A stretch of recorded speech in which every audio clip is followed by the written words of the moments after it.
antes del nacimiento del tiempo. Solo existían dos, pero su hijo anhelaba el poder. Su arma era una hoz. Su crimen cambió el universo para siempre. Se convirtió en rey.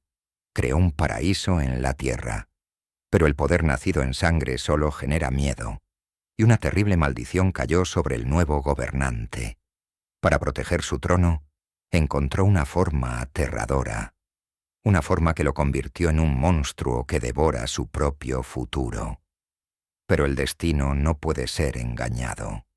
Un niño sobrevivió, y su venganza se convertirá en la mayor guerra en la historia del cosmos.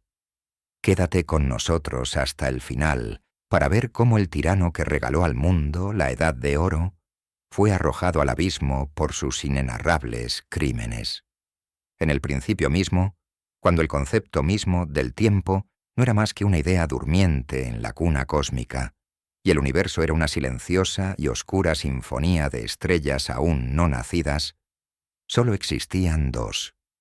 Urano, el vasto y frío cielo, cuya manto insondable estaba tejido de oscuridad impenetrable y una luz lejana aún sin forma, y Gea, la cálida, viva y generosa tierra, cuyas venas invisibles rebosaban de fuerza vital esperando su momento. Ellos eran todo y nada, el alfa y la omega de la creación, la pareja primordial de cuya unión eterna e ineludible nacería todo lo que existe. Sus abrazos, que se extendían de un extremo a otro de la existencia, engendraban los primeros amaneceres y los primeros atardeceres. Su susurro silencioso se convertía en el primer viento que acariciaba las rocas aún desnudas y vírgenes del mundo en formación. De esta grandiosa y envolvente unión cósmica nacieron los 12 titanes, seres de poder colosal y grandeza inimaginable, destinados a convertirse en los primeros señores y gobernantes de este joven y salvaje cosmos. El último de ellos, como un pensamiento tardío, pero el más significativo y fatídico de la creación, nació Cronos.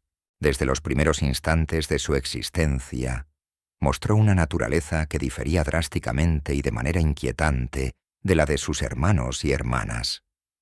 Mientras su poderoso hermano Océano, cuya esencia era fluida, cambiante e ilimitada, dominaba las vastas aguas que rodeaban el mundo, y el radiante Hiperión, orgulloso y brillante como el sol del mediodía, gobernaba la deslumbrante luz del sol. Cronos los observaba con una envidia silenciosa pero devoradora y fría. Vio su poder no como un don inherente, sino como algo que podía medirse, evaluarse, compararse, y en última instancia, superarse y apropiarse. Ceo, cuya mirada perspicaz penetraba la esencia misma de las cosas, presidía la inteligencia y el eje celestial invisible alrededor del cual giraba el recién nacido mundo. Crío, silencioso y severo, comandaba el fuego frío e indiferente de las estrellas distantes, colocándolas en un orden eterno e inmutable en el lienzo oscuro de su padre. Y Jápeto, cuyas manos poderosas fueron creadas tanto para la creación como para la destrucción, forjaba los destinos de la futura humanidad que aún no había nacido.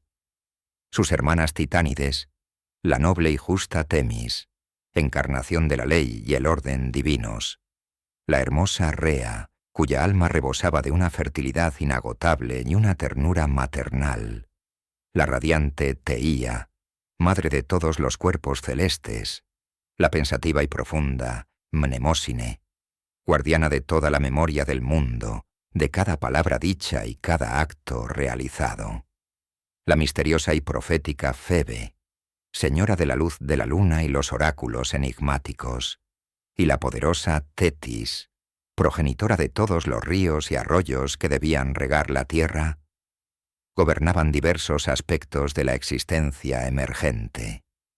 Cada uno de ellos estaba satisfecho con su papel en el gran, y como a ellos les parecía, inmutable orden establecido por su todopoderoso Padre, pero no Cronos, en su alma, como una semilla oscura y venenosa, maduraba una ambición destinada a dar brotes sangrientos y eclipsarlos a todos para siempre.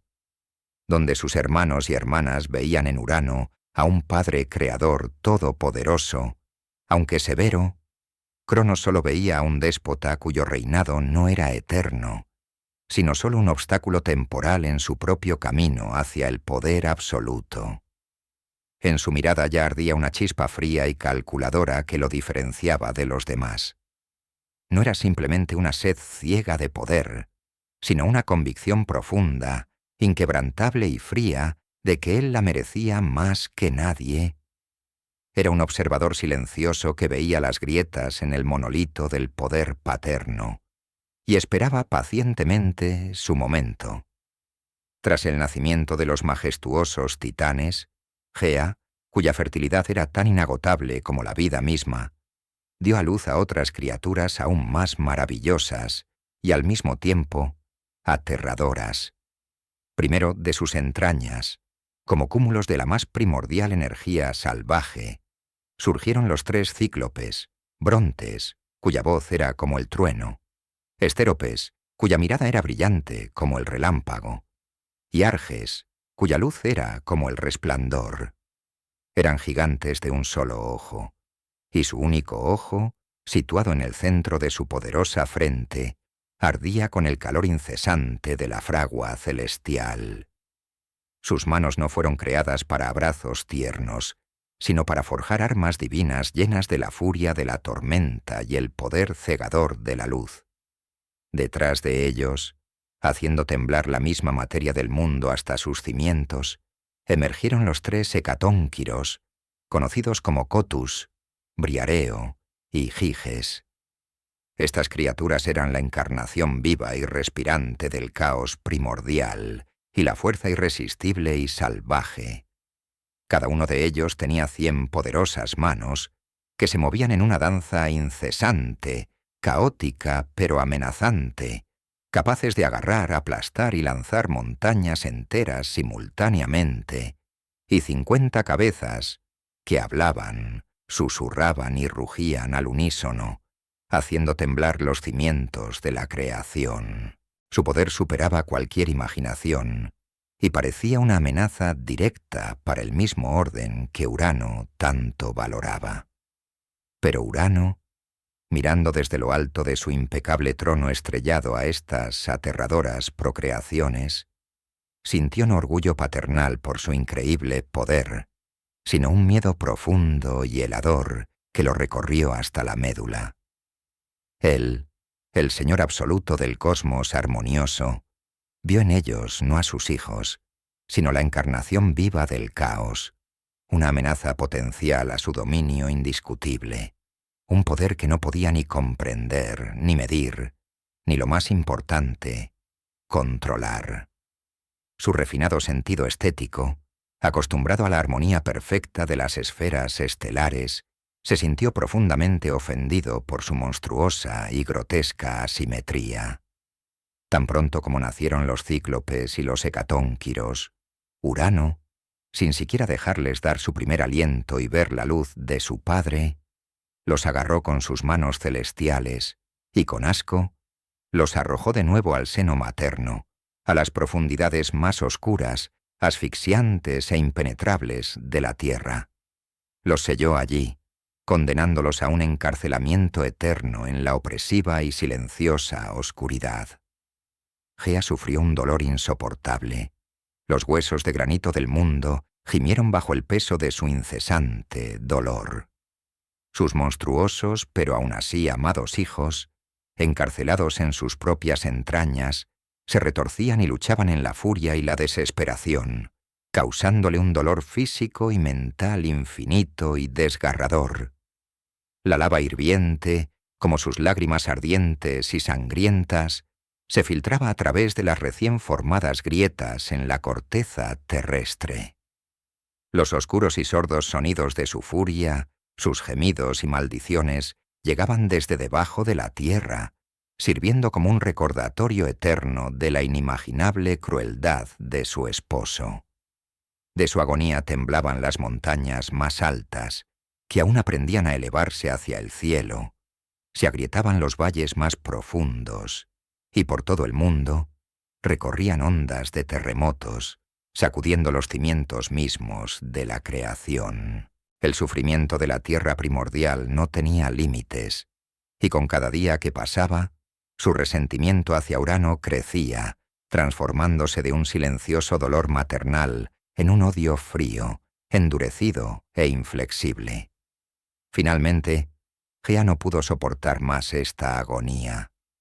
Reunió a sus hijos titanes en una cueva profunda y secreta, donde las mismas paredes parecían devorar los sonidos y donde los ojos que todo lo ven de Urano no podían llegar, se dirigió a ellos. Su voz, normalmente como el suave susurro de las hojas y el apacible murmullo de los arroyos, resonaba ahora como piedras antiguas, listas para romperse por la tensión interna. Habló de su dolor infinito, de la flagrante injusticia del encarcelamiento de sus hijos menores, que no habían cometido ninguna falta más que nacer demasiado fuertes y diferentes de los demás. Instó a su honor, a su amor filial, pidiendo que alguien encontrara el coraje para desafiar a su padre y poner fin a esta crueldad infinita y sin sentido. Los titanes escucharon las palabras de su madre con creciente inquietud y miedo palpable. Océano, cuya voz era como la marea profunda y lenta del mar, murmuró algo sobre la imposibilidad y la pura locura de tal desafío a la autoridad absoluta e indiscutible de Urano. Hiperión, cuyo orgullo era tan brillante como su luz, expresó abiertamente sus temores por las terribles consecuencias que inevitablemente conllevaría tal rebelión, temiendo perder su alto estatus y su brillo. Jápeto, siempre pragmático y cauteloso, negó resueltamente con la cabeza, considerando toda la empresa condenada al fracaso de antemano. Los demás hermanos guardaron un silencio sepulcral. Sus poderosas figuras parecían encogerse y volverse más pequeñas por el miedo a la grandeza y el peligro de lo que ofrecía Gea. Un silencio pesado y opresivo llenó la cueva, lleno de sus miedos no expresados. Y en ese silencio ensordecedor, solo Cronos, el menor, dio un paso decidido y fatídico hacia adelante, en medio del miedo palpable y la parálisis sin decisión de sus hermanos mayores. Cronos emergió de las sombras. Su figura parecía más esbelta que la de ellos, pero emanaba una firmeza inquebrantable como el acero templado. En su voz no había ni rastro de duda o ardor juvenil, solo una determinación fría como una cuchilla que cortaba el opresivo silencio de la cueva.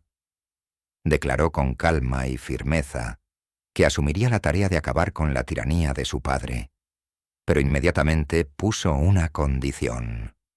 Gea debía proporcionarle un arma digna de este gran y peligroso objetivo. Sus hermanos retrocedieron ante una audacia tan inaudita, casi sacrílega. En sus ojos se leía horror mezclado con una admiración involuntaria y vergonzosa. Pero Cronos se mantuvo firme como una roca, su mirada fija en los ojos de su madre, y en esa mirada ella vio no el impulso de la desesperación, sino un cálculo maduro, frío y despiadado. Gea reconoció en su hijo menor esa audacia mezclada con una crueldad de la que desesperadamente necesitaba. Descendió a las profundidades más íntimas y secretas de la tierra, a su corazón primordial y palpitante, donde la materia era pura, concentrada e intocada por el tiempo. Allí, en un fuego que ardía antes de que se crearan las primeras estrellas, forjó con sus propias manos un arma aterradora y sin precedentes, una hoz de adamantium. Este metal mítico era más duro que el diamante más resistente. Su filo era más agudo que cualquier pensamiento, y era capaz de cortar no solo la carne, sino la esencia misma de la existencia, separando la causa del efecto. Cuando Gea puso esta arma en manos de Cronos, el metal frío y oscuro de la hoz brilló repentinamente con una luz propia, siniestra y hambrienta, como si reconociera a su nuevo amo y anticipara la sangrienta cosecha venidera. En las manos de Cronos no parecía pesada, sino que se sentía como una extensión natural y armoniosa de su propia voluntad. Las instrucciones de Gea fueron precisas, concisas y despiadadas. Esa misma noche, cuando Urano, ajeno a todo, arrastrado por el eterno hábito, descendiera de los cielos para unirse a ella en su eterno ritual de creación, Cronos debía esconderse en el lugar acordado y esperar pacientemente el momento adecuado. Un solo golpe sería suficiente, pero debía ser absolutamente preciso, relámpago rápido y completamente despiadado. Sin vacilación, sin piedad, sin palabras innecesarias. Cronos asintió en silencio. Su rostro era una máscara impenetrable que ocultaba una tormenta de anticipación y un triunfo frío. Se ocultó entre las sombras primordiales que se espesaron a su alrededor como si lo reconocieran como propio, convirtiéndose en parte de la oscuridad misma. Permaneció inmóvil esperando el momento que cambiaría el equilibrio del universo de manera total e irreversible. La creación contuvo la respiración. Las estrellas dejaron de brillar, el viento se detuvo, y al mismo tiempo pareció ralentizar su marcha, como si todo el cosmos, desde la mota de polvo más pequeña hasta la nebulosa más grande, sintiera que algo terrible e irreversible se acercaba. Cronos no sintió miedo, solo una calma helada y una embriagadora y aguda anticipación del triunfo. Esperó hasta que la noche alcanzara su punto más profundo y oscuro, cuando su todopoderoso padre fuera más vulnerable, cuando Urano, brillando con miríadas de estrellas frías e indiferentes, descendió de las alturas celestiales para abrazar a Gea en sus habituales y eternos abrazos. Cronos, silencioso como la muerte, emergió de su escondite. No pronunció palabra, ni lanzó amenaza ni advertencia.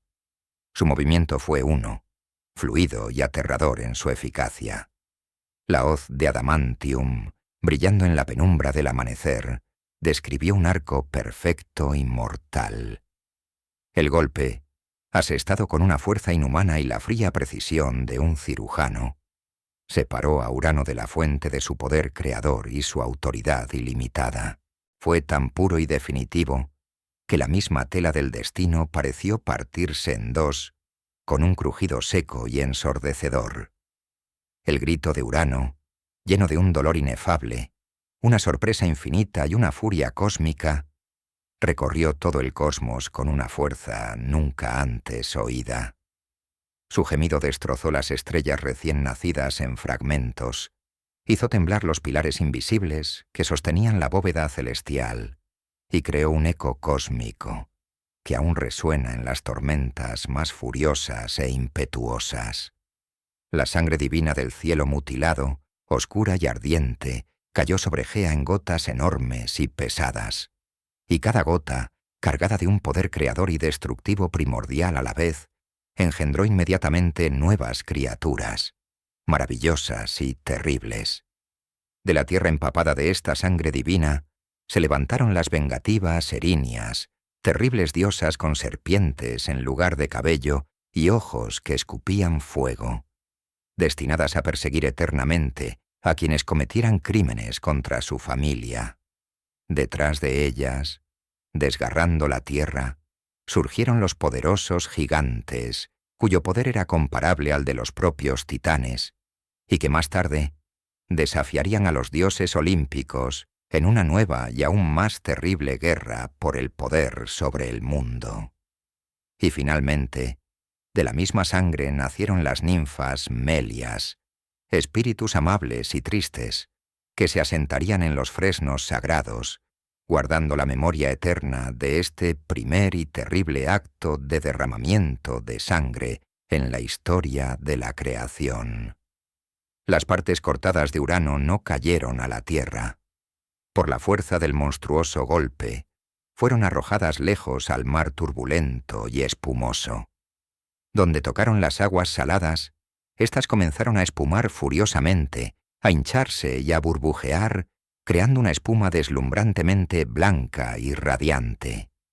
De esta espuma marina, como la perla más perfecta y hermosa, nació Afrodita, la diosa del amor, el deseo insaciable y la belleza celestial. Salió de las olas completamente adulta y perfecta, flotando en una concha marina gigante como su primera carroza, y su misma aparición suavizó el horror del momento, trayendo al mundo una nueva fuerza, hasta entonces desconocida, embriagadora y peligrosa.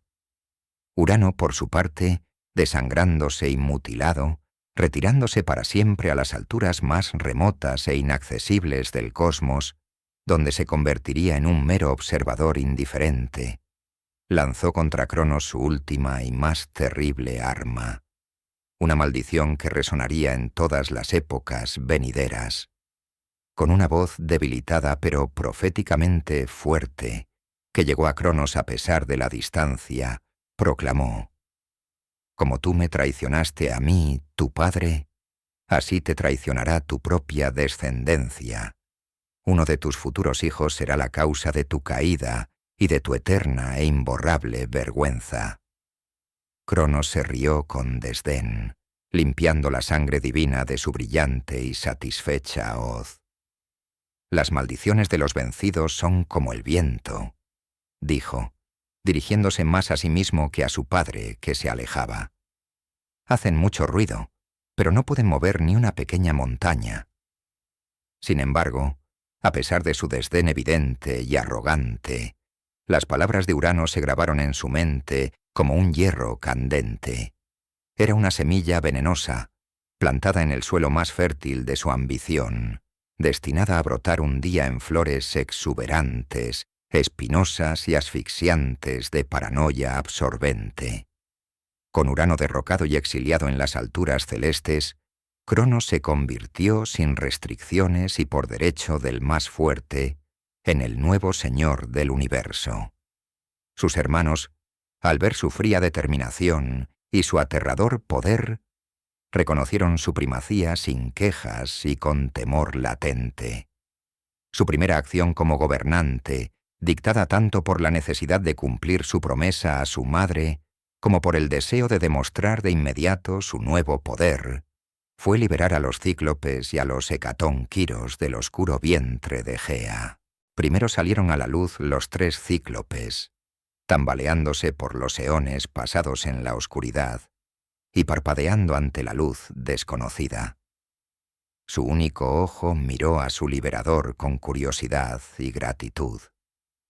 Su gratitud era inmensa, e inmediatamente ofrecieron al nuevo señor forjar para él armas divinas y armaduras irrompibles para fortalecer su trono y protegerlo de cualquier enemigo.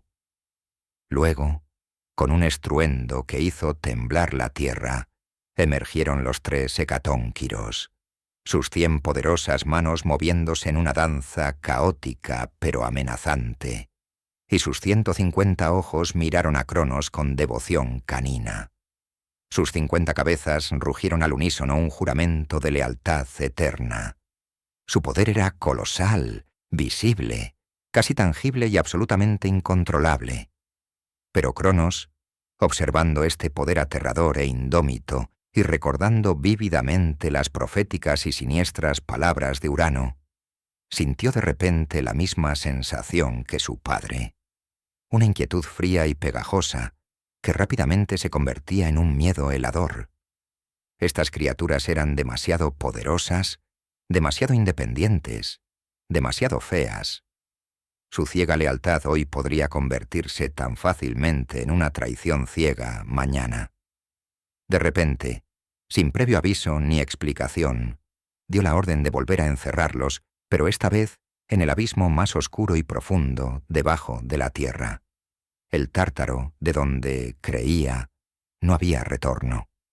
Cuando Gea, cuyo corazón se encogió de horror y amarga decepción, Le preguntó confundida por qué volvía a encarcelar a aquellos cuya liberación había sido el principal motivo y justificación de su rebelión. Cronos respondió fría y distantemente, sin mirarla a los ojos. El verdadero poder nunca se comparte. Se toma entero o se pierde para siempre. No repetiré los errores de mi padre míope. Gea guardó silencio en respuesta, pero en sus ojos antiguos, como el mundo mismo, brilló una chispa de profunda e inextinguible decepción. Comprendió que su hijo, el libertador, se había convertido en un tirano en ese mismo instante, y que el sangriento ciclo de violencia no se había roto, sino que sólo había pasado a una nueva y quizás aún más terrible fase. Sólidamente afianzado en el poder, Cronos estableció su brillante trono de obsidiana negra y oro en la cima del monte Otris y comenzó a organizar el cosmos según su voluntad. Distribuyó generosamente las posesiones entre sus hermanos titanes, obsequiando a aquellos que no cuestionaron su primacía y comprando así su lealtad. Océano obtuvo el control total de todas las aguas que rodeaban la tierra. Hiperión se convirtió en el señor del sol y de toda la luz celestial. Temis fue puesta a cargo de la justicia divina y las leyes, que ahora le servían. Y Mnemósine se convirtió en la guardiana de toda la memoria y el conocimiento, que no debían contradecir su reinado. Bajo el sabio y firme reinado de Cronos, comenzó lo que las generaciones posteriores llamarían con anhelo y reverencia la Edad de Oro, un período de perfección absoluta e inimaginable que nunca se repetiría. Cronos creó la primera raza humana, los hombres de oro.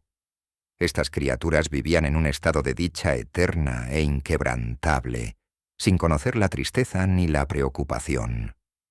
Esta primera humanidad no conocía ni enfermedades ni vejez decrépita y fea. Sus cuerpos permanecían jóvenes, fuertes y hermosos durante siglos. La guerra era un concepto desconocido, absurdo y ridículo, ya que no había motivos para la enemistad en un mundo de abundancia total.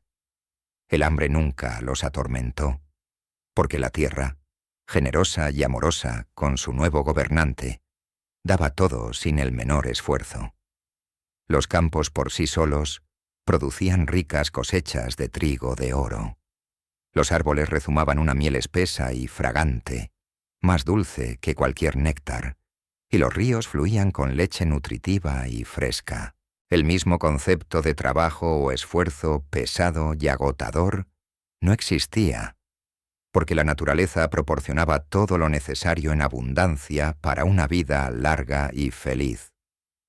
La partida de la vida, cuando finalmente llegaba después de siglos llenos de paz, alegría y contemplación, no llegaba como una tragedia aterradora y espantosa, sino como un sueño pacífico y dulce, sin dolor ni miedo. Durante largos siglos, Cronos gobernó con verdadera sabiduría y cuidado paternal. Los mortales de la raza dorada lo veneraban no por miedo, sino por amor sincero y profundo y gratitud ilimitada. No existían crímenes, porque no había necesidad que pudiera impulsar a cometerlos. Los conflictos eran imposibles cuando todo era abundante para todos. En aquellos días dorados y serenos, Cronos, el poderoso señor de un mundo próspero, se enamoró profunda y apasionadamente de su hermana Rea, la titánide de la fertilidad, la maternidad y la armonía cósmica. Rea poseía una belleza que cambiaba con las estaciones. En primavera era fresca como la primera flor que brota, en verano exuberante y generosa como el fruto maduro, en otoño sabia y triste como la hoja dorada que se apaga, y en invierno serena y majestuosa como la tierra dormida bajo la nieve. Su largo cabello ondulaba como campos de trigo maduro bajo una brisa suave, y sus ojos amables eran verdes como las praderas más fértiles después de una cálida lluvia de verano. Su risa, como el tintineo de campanas de plata, hacía florecer las flores allí donde resonaba, y cuando lloraba de alegría, sus lágrimas se convertían en lluvias benditas que nutrían la tierra. La boda de Cronos y Rea se celebró en el mismo Olimpo con una magnificencia y esplendor sin precedentes. Todos los titanes y titánides estuvieron presentes, regocijándose sinceramente por la unión de poder absoluto y fertilidad creativa. Océano emergió de las profundidades marinas, llevando como ofrenda las perlas más grandes y perfectas del fondo del mar. Hiperión hizo brillar el sol con una intensidad cálida y tierna especial. Las musas cantaron melodías tan bellas y armoniosas que su eco, según dicen, aún resuena en las gargantas más profundas y sagradas de las montañas. Fue una unión perfecta que prometía prosperidad eterna al mundo.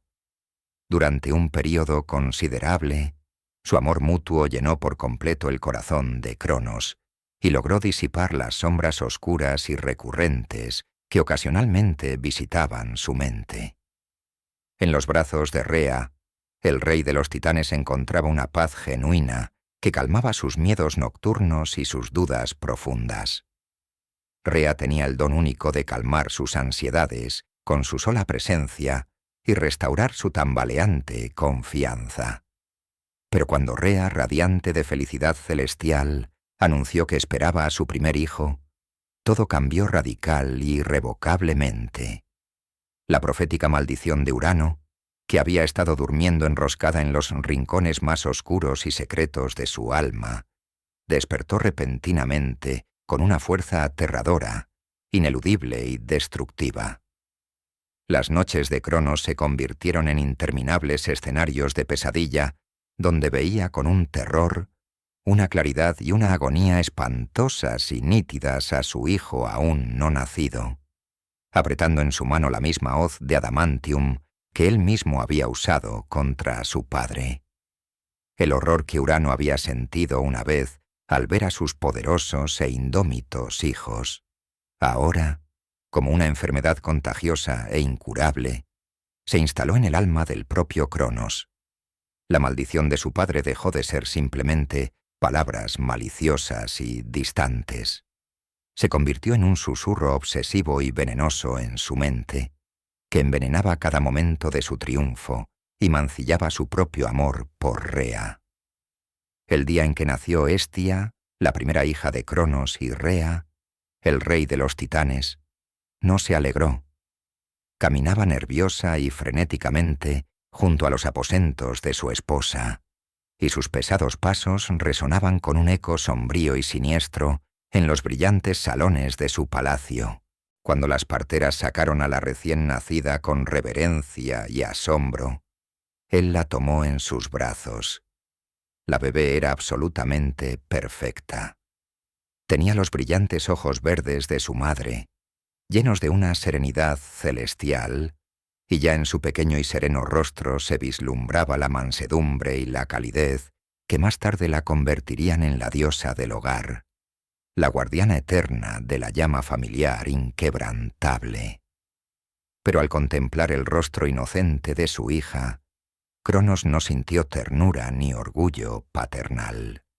Susurró para sí mismo, y sus palabras eran tan frías como el vacío cósmico donde no hay ni luz ni calor. No cometeré el estúpido error de mi padre. Urano permitió que sus hijos crecieran hasta convertirse en una amenaza real y tangible.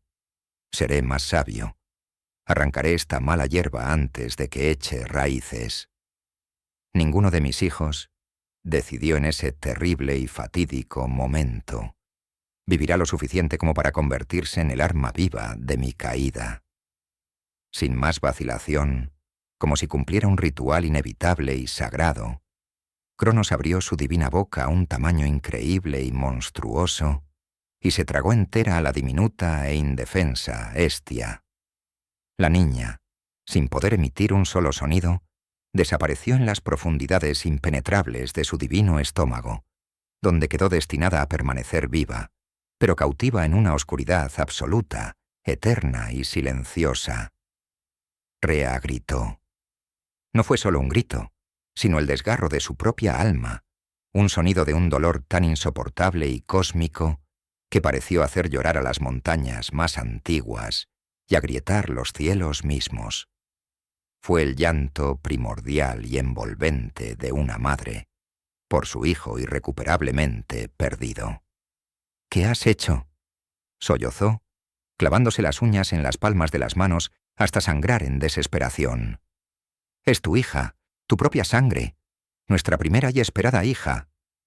«Ella es mi predicha perdición», respondió Cronos, y su voz era tan fría y dura como el hielo del lejano Tártaro. En sus ojos no había ni rastro de arrepentimiento, solo la llama oscura y maníaca de una paranoia que todo lo consume. «Prefiero el dolor de hoy a la traición inevitable de mañana». Esta horrible tragedia se convirtió en una rutina de pesadilla y predecible.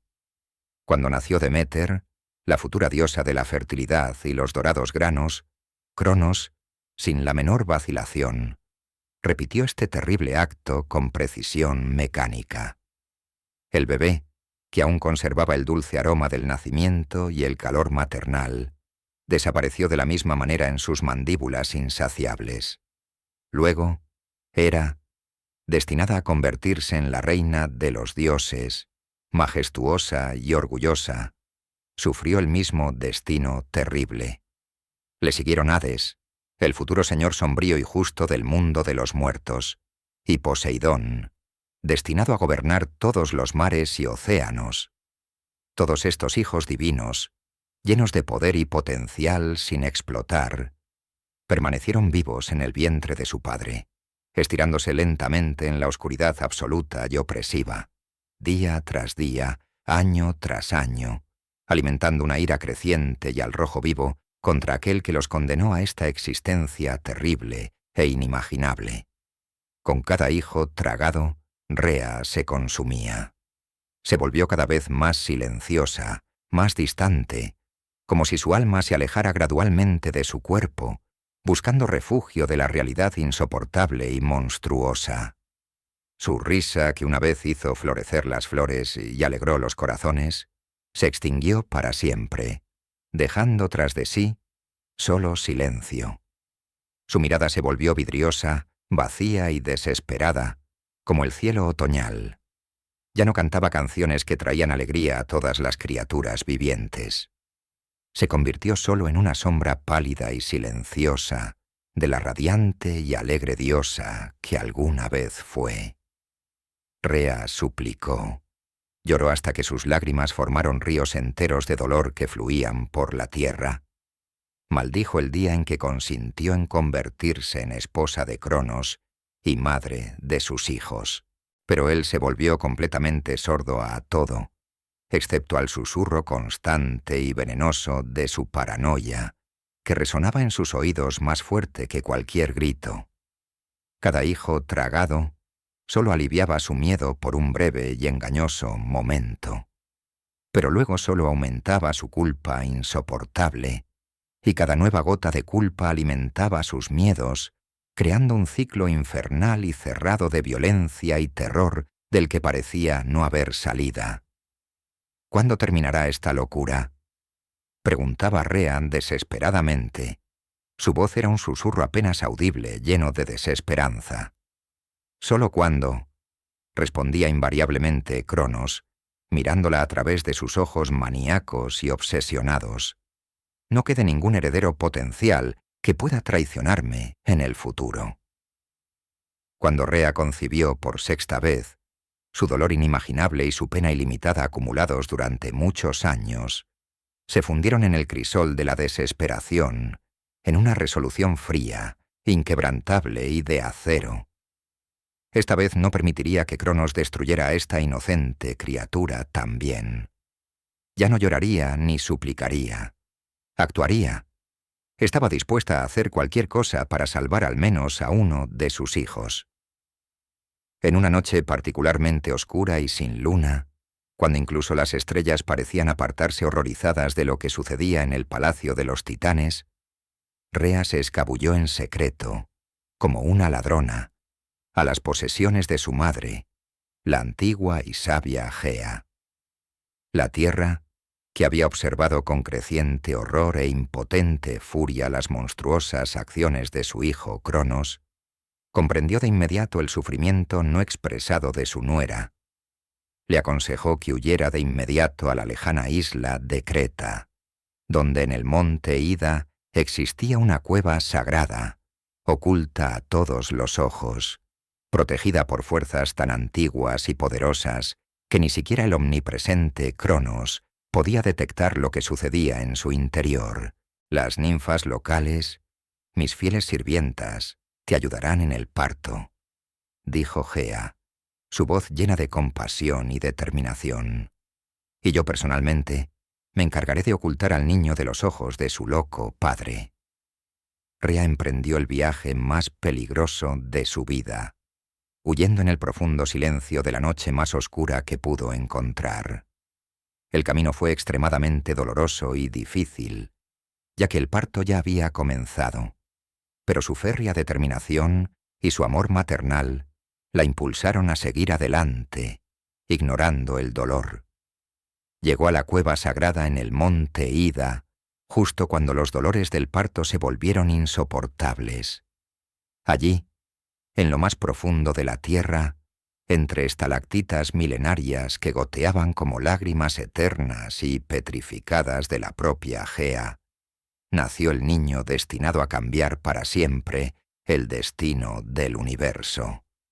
El recién nacido emitió no un llanto, sino un rugido poderoso que sonó como el rugido de un joven león dando su primer aliento vital, y sus ojos inmediatamente brillaron con la fuerza y la furia del rayo, que con el tiempo empuñaría como su arma principal.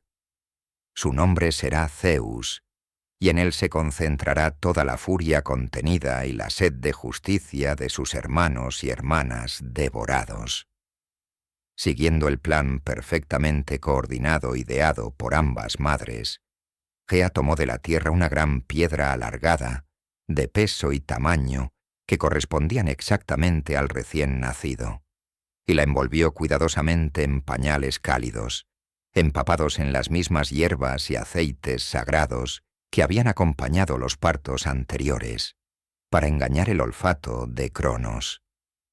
Mientras tanto, las ninfas locales, en silencio y con cautela, llevaron al verdadero Zeus a las profundidades más secretas y recónditas de la cueva. Rea, con la piedra en sus manos, regresó al palacio de Cronos. A pesar de su salvaje nerviosismo y miedo, logró mantener la misma expresión serena, sumisa y desolada que había perfeccionado durante las 5 tragedias anteriores. «Aquí tienes», dijo con una voz que no tembló, «a tu nuevo hijo». Cronos, completamente cegado por la rutina de su paranoia y totalmente incapaz de sospechar que su esposa destrozada tuviera el coraje y la astucia para engañarlo, tomó el pesado fardo, sin siquiera molestarse en examinarlo. Con el mismo gesto mecánico, perfeccionado hasta el automatismo, que había repetido las 5 veces anteriores, se tragó lo que creía que era su 6º hijo. La pesada piedra desapareció con un ruido sordo en su divino estómago, donde se depositó junto a sus hijos vivos pero encarcelados. Pero Cronos, embriagado por su miedo, no notó absolutamente ninguna diferencia. Sintió de nuevo solo un alivio fugaz y engañoso. Mientras Cronos se felicitaba por haber eliminado una vez más con éxito su última amenaza potencial, el joven Zeus crecía en secreto absoluto en las sagradas e inaccesibles montañas de Creta, rodeado de fieles protectores juramentados para mantenerlo a salvo a toda costa. La divina cabra Amaltea, un animal sagrado dotado de poderes especiales, lo alimentó con su leche, que le otorgó fuerza sobrehumana y resistencia divina. Las abejas de toda la región le traían constantemente la miel de oro más pura, que no solo lo nutría físicamente, sino que también aumentaba su sabiduría y astucia naturales día tras día. Los curetes, guerreros sagrados de Creta, que según la leyenda descendían de los primeros hombres creados por los dioses, protegieron a la divina criatura con una devoción absoluta y fanática. Cada vez que el pequeño Zeus lloraba o emitía algún ruido fuerte que pudiera delatar su presencia, estos guerreros comenzaban inmediatamente a golpear furiosamente sus pulidos escudos de bronce y sus afiladas lanzas, creando un estruendo rítmico ensordecedor que se escuchaba por toda la isla y se mezclaba con el sonido del viento y las olas. Desde su lejano palacio en el monte Otris, Cronos a veces oía esos extraños ruidos provenientes de Creta, pero su paranoia estaba tan concentrada en las amenazas familiares directas que interpretaba esos sonidos como rituales religiosos habituales o ejercicios militares de los mortales cretenses. Ni siquiera se le ocurrió pensar que pudieran estar protegiendo el mismísimo instrumento vivo de su futura caída. Las ninfas Ida y Adrastea asumieron personalmente la responsabilidad de la crianza y educación diaria del futuro rey de los dioses. Le enseñaron todos los secretos de la naturaleza, los nombres verdaderos y ocultos de todas las criaturas vivientes, canciones mágicas que tenían el poder de hacer florecer las plantas fuera de temporada, y rituales secretos que controlaban el cambio de las estaciones. Con los años, Zeus desarrolló habilidades extraordinarias y asombrosas. No solo creció en fuerza física, sino que su sabiduría se expandió a un ritmo asombroso. Aprendió a controlar instintivamente los elementos básicos. Podía invocar la lluvia con un gesto, crear vientos poderosos con su aliento, hacer temblar la tierra bajo sus pies. Todos los animales de la región lo reconocían instintivamente como su rey y amo natural. Podía hablar con las águilas orgullosas que le traían noticias de todo el mundo, comandar a los lobos como si fueran perros domésticos, y los leones más feroces lamían sumisamente sus manos. Pero la característica más notable e importante de Zeus era su capacidad sobrenatural e innata para percibir la verdad en todas las situaciones. Podía ver a través de cualquier mentira y percibir las verdaderas intenciones de cualquier criatura que se le acercara. En sus ojos, día tras día, ardía la misma llama de determinación inquebrantable que una vez ardió en los ojos de Cronos cuando empuñaba la hoz contra Urano. Pero junto a esa determinación, brillaba en su mirada lo que su padre había perdido total e irrevocablemente: una genuina compasión por el sufrimiento ajeno y un innato e inquebrantable sentido de la justicia. Cuando Zeus finalmente alcanzó la edad adulta tras muchos años de crecimiento y aprendizaje en secreto, se había transformado en un joven cuya belleza era deslumbrante y cuya fuerza física superaba la de cualquier criatura que hubiera existido antes que él. Su estatura era más alta que la de cualquier mortal. Su voz poseía de forma natural la resonancia del trueno distante, y cuando caminaba, la tierra misma parecía responder con alegría a su presencia. Metis, la titánide de la sabiduría y la astucia, hija del poderoso titán Océano, había observado en secreto el crecimiento de Zeus desde sus primeros años.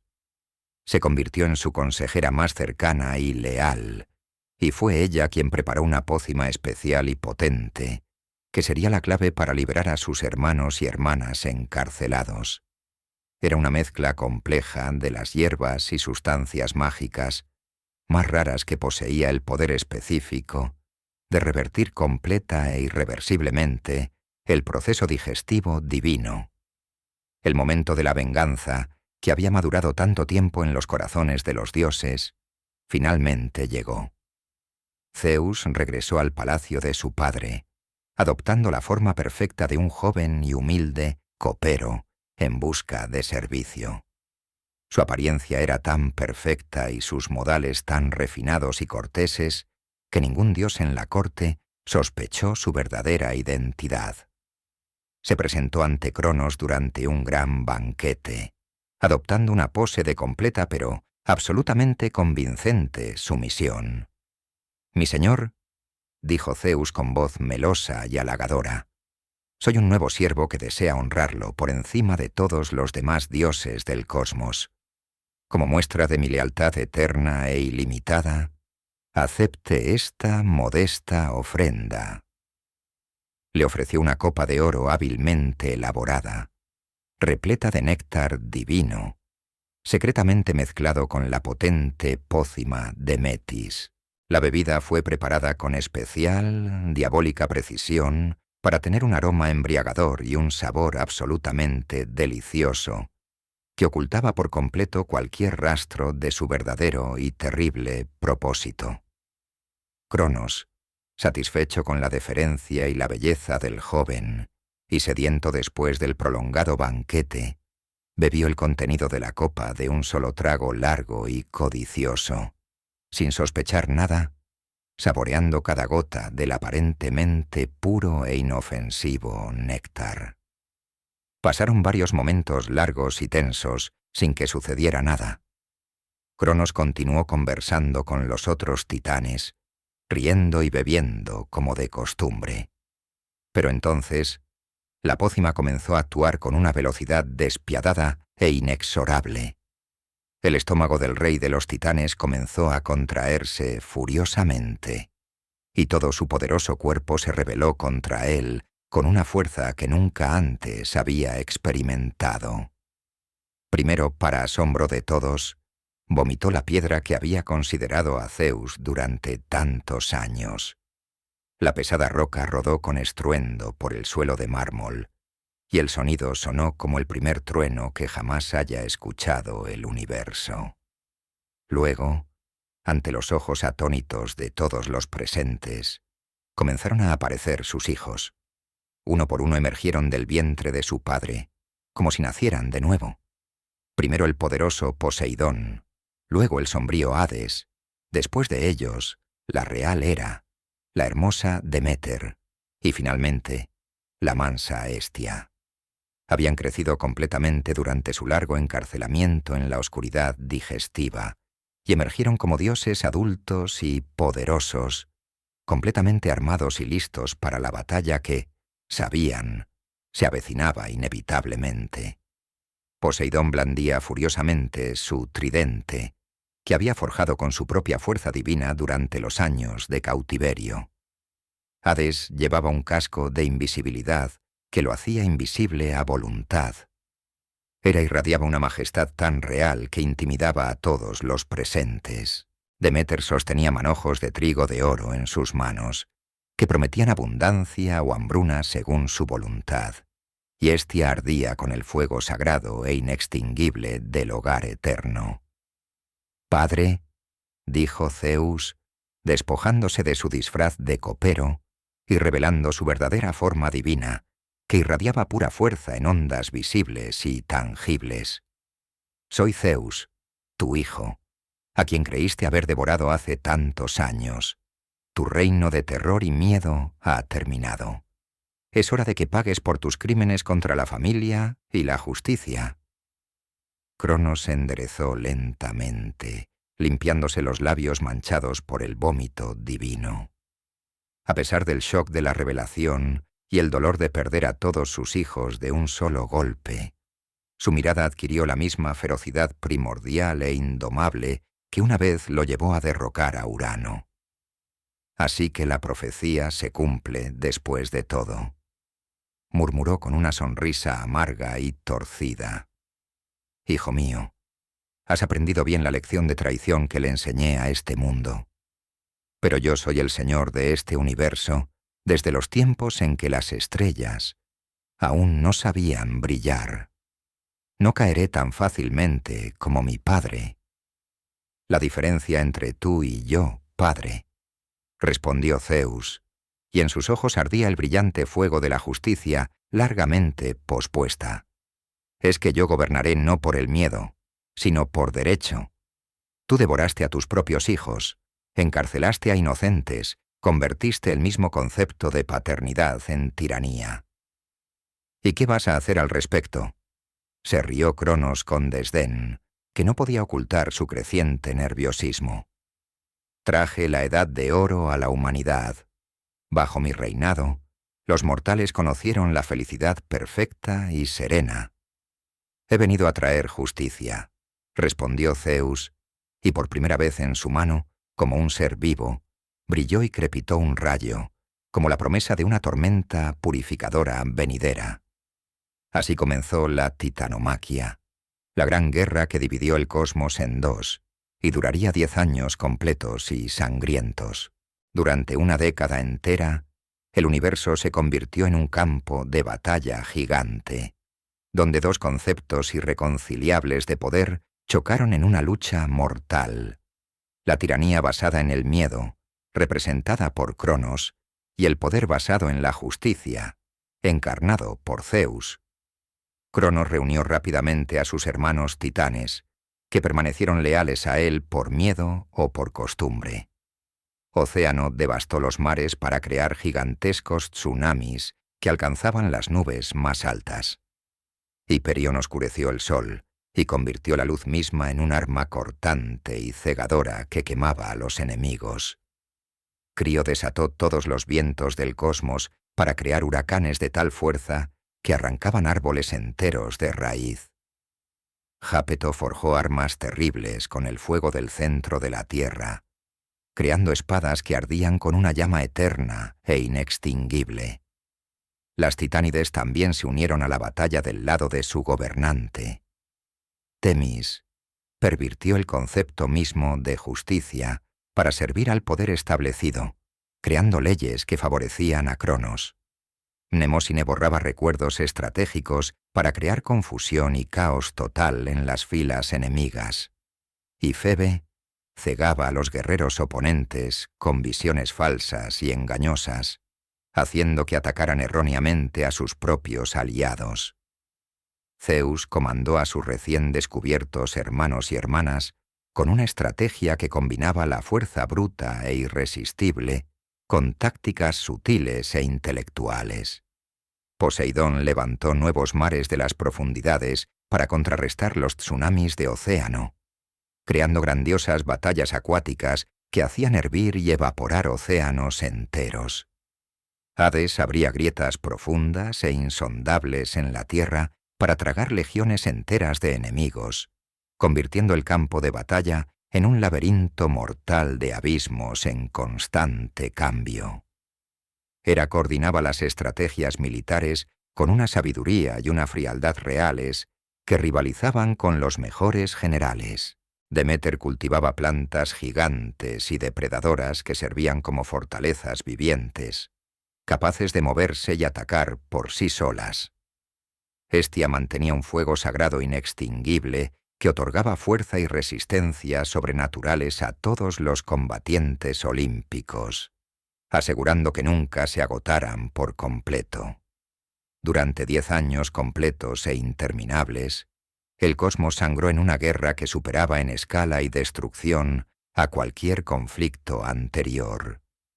Las montañas se derretían bajo el calor sobrenatural de la batalla y se convertían en ríos de fuego.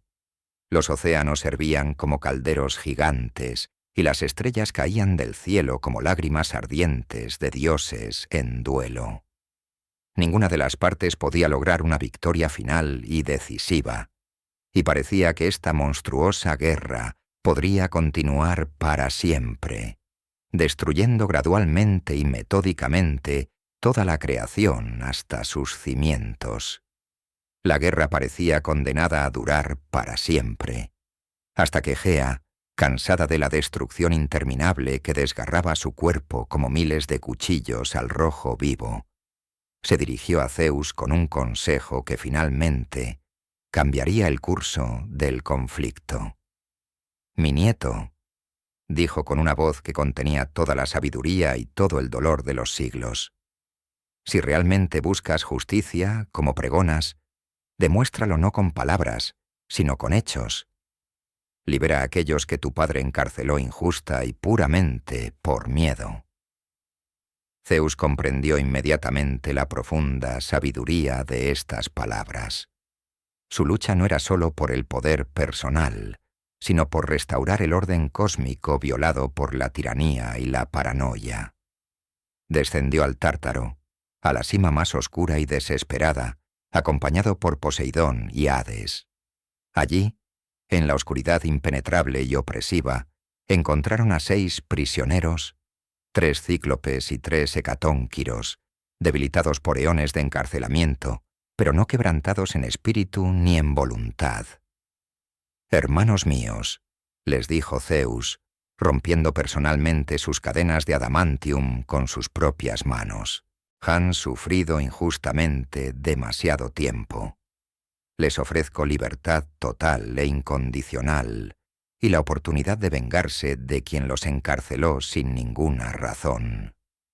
Los cíclopes, brontes, estéropes y arges derramaron lágrimas de gratitud que brillaron en la oscuridad del Tártaro como diamantes purísimos. En agradecimiento por su liberación, se pusieron inmediatamente a trabajar en su fragua subterránea y al rojo vivo. Forjaron para Zeus un rayo que se convertiría en su legendaria e irresistible arma, un proyectil de luz pura y furia concentrada, capaz de perforar cualquier defensa y destruir cualquier objetivo. Para Poseidón crearon un tridente mágico que podía dividir continentes enteros y provocar terremotos con un solo golpe. Para Hades, forjaron un casco de invisibilidad que lo hacía completamente indetectable para cualquier ser, ya fuera mortal o dios. Los hecatónquiros, Cotus, Briareo y Giges juraron lealtad eterna a Zeus con voces que resonaban como avalanchas de montañas. Con sus cientos de manos, cada uno de ellos podía lanzar 200 rocas del tamaño de una montaña por segundo, convirtiendo cualquier campo de batalla en una lluvia de rocas mortal e imparable. Con estos poderosos nuevos aliados, la guerra cambió radical e irreversiblemente su curso. La batalla final tuvo lugar en las llanuras de Flegra, donde el destino de todo el universo debía decidirse de una vez por todas en un enfrentamiento final y grandioso. Cronos y Zeus se encontraron en el centro mismo del campo de batalla. Padre contra hijo, pasado contra futuro, orden establecido contra justicia revolucionaria. El aire mismo se desgarraba por el poder sobrenatural de sus enfrentamientos. Los rayos de Zeus cortaban el aire como serpientes de fuego blanco, mientras Cronos desataba toda su furia primordial y titánica acumulada durante milenios de gobierno indiscutido. «Nunca debiste nacer», rugió Cronos, creando una tormenta de energía pura que hizo temblar los pilares mismos de los cielos. «Y tú nunca debiste convertirte en un tirano», respondió Zeus, lanzando un rayo que iluminó todo el cosmos como un segundo sol cegador. «Tu reino de terror y miedo termina aquí y ahora». El duelo personal continuó durante 3 días y 3 noches, sin un solo respiro. Cronos luchó con la desesperada furia de quien ya lo ha perdido todo y sabe que no hay vuelta atrás. Zeus luchó con la determinación férrea e inquebrantable de quien busca justicia para todas las víctimas pasadas y un futuro mejor para todos los seres vivos. Finalmente, cuando el cuarto amanecer comenzó a filtrarse débilmente en el horizonte devastado y quemado por la batalla, Zeus reunió todo su poder divino en un último y devastador rayo, el más potente que jamás hubiera creado. La descarga, como una lanza de luz, atravesó todas las defensas de Cronos y finalmente lo derribó. El gran rey de los titanes, el gobernante de la Edad de Oro, se derrumbó como una montaña que se desmorona, y con su caída todo el universo tembló desde sus cimientos hasta sus confines más remotos. Su derrota marcó el fin de la era de los titanes y el comienzo del reinado olímpico, que transformaría para siempre la naturaleza del cosmos y el destino del mundo. Con el fin de la guerra, tras una década de destrucción incesante, Zeus convocó un gran juicio para determinar el destino de todos los titanes vencidos. No todos ellos apoyaron a Cronos hasta el final. El poderoso océano permaneció neutral durante la mayor parte del conflicto, sin querer intervenir en la disputa familiar. La sabia Temis cambió de bando en el momento decisivo, reconociendo la justicia del caso de Zeus, y el clarividente Prometeo, hijo de Jápeto, luchó activamente del lado de Zeus desde el principio, previendo su victoria. Estos fueron perdonados y conservaron sus posiciones de honor en el nuevo orden cósmico olímpico. Pero Cronos y aquellos titanes que lo siguieron hasta el amargo final fueron condenados al encarcelamiento eterno en el Tártaro, esa terrible prisión situada más allá del mundo de los muertos, rodeada de impenetrables muros de bronce y custodiada eternamente por los agradecidos y leales Hecatónquiros. «Padre», dijo Zeus, mientras las cadenas de adamantium se cerraban por última vez alrededor de las poderosas extremidades de Cronos, «tu castigo no es venganza personal, sino justicia necesaria. Tú mismo demostraste que el poder absoluto e incontrolado corrompe incluso a los más sabios». Cronos, vencido, pero conservando hasta el final su dignidad real, respondió mirando a su hijo directamente a los ojos. «Hijo mío, has ganado esta batalla, pero el poder que ahora posees te tentará exactamente como me tentó a mí. Ten cuidado de no repetir mis errores». «Es precisamente por eso», respondió Zeus, y en su voz resonaba la firmeza, «que nunca gobernaré solo. Compartiré el poder con mis hermanos y hermanas, y crearé leyes que ni siquiera yo mismo podré violar». Así terminó el reinado de Cronos, el titán que gobernó durante la legendaria Edad de Oro. Encadenado eternamente en el Tártaro por sus propios crímenes, pagó un terrible precio por devorar a sus hijos por el miedo abrumador a perder el poder. La maldición de Urano se cumplió hasta la última letra. Como él traicionó a su padre, así fue traicionado por su propia descendencia. Los hombres de la Edad de Oro, creados durante su reinado, fueron la raza más perfecta y feliz que jamás existió. Cuando dejaban la vida después de siglos de existencia plena y serena, se convertían en espíritus benéficos que protegían invisiblemente a las generaciones futuras menos perfectas. Las posteriores razas de hombres nunca lograron alcanzar esa perfección perdida. En los campos, los agricultores durante milenios siguieron invocando el nombre de Cronos durante la cosecha, recordando al dios que una vez trajo una abundancia sin precedentes al mundo.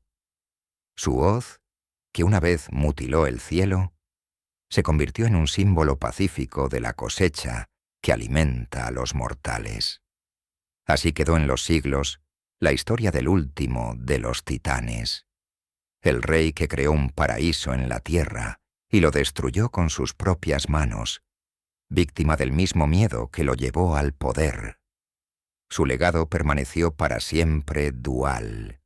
Fue tanto un monstruo como el creador de un mundo perfecto, un recordatorio eterno de que incluso en la luz más brillante puede acechar la sombra más oscura.